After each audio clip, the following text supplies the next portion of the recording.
गीता में भगवान श्री कृष्ण अर्जुन से कहते हैं, भगवत प्राप्ति करने के लिए कर्म करने वाला कोई भी मनुष्य दुर्गति को प्राप्त नहीं होता। मेरा भक्त कभी नष्ट नहीं होता।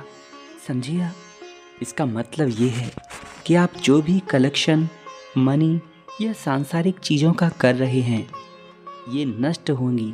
एक समय के बाद आप इनका उपयोग नहीं कर पाएंगे।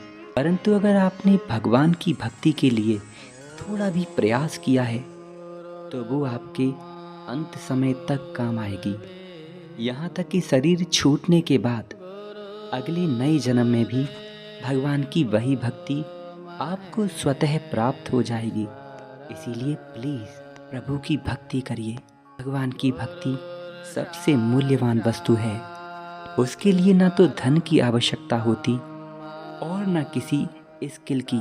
साधारण व्यक्ति भी बिना किसी धन के प्रभु की भक्ति कर सकता है। आज की गाथा है भगवान श्री राम के जन्म की और अयोध्या के स्वरूप की। प्रभु के जन्म से पहले अयोध्या का कैसा स्वरूप था, इस वीडियो में आप मुझसे सुनेंगे। गंगा के उत्तर में सरयू नदी के किनारे अयोध्या नामक एक अत्यंत सुंदर नगर था। वहाँ की सुंदरता देखते ही बनती थी।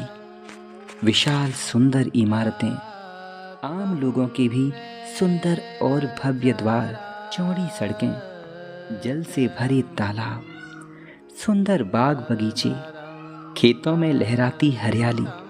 लगता था संपन्नता और समृद्धि चारों ओर बिखरी पड़ी है। दुख नाम का कोई स्थान नहीं था। विपन्नता कहीं भी न थी। सभी लोग खुशहाल और समृद्ध थे।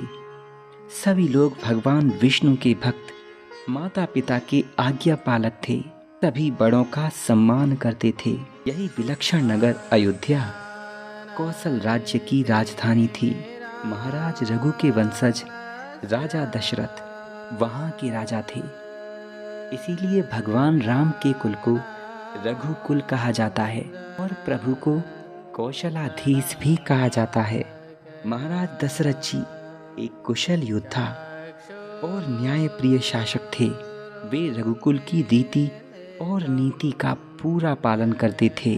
उनके राज्य में लोग मर्यादित, सदाचारी, चरित्रवान और शांति प्रिय थे।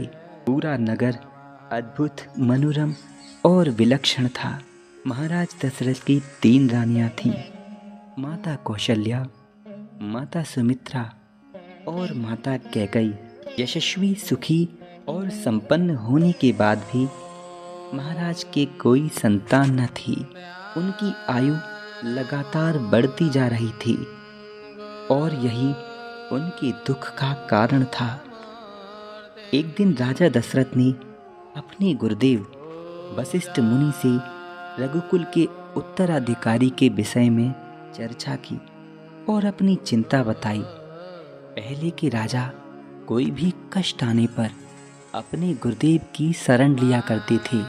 ठीक ऐसे ही अगर आप पर कोई संकट आए तो आप भी अपने गुरुदेव श्री देवराह बाबा या भगवान शिव की शरण लीजिए।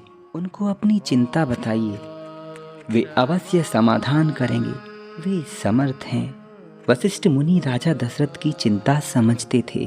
उन्होंने राजा को पुत्रष्टि यज्ञ करने की सलाह दी और कहा, महाराज, आप पुत्रष्टि यज्ञ कीजिए, आपकी इच्छा अवश्य पूरी होगी।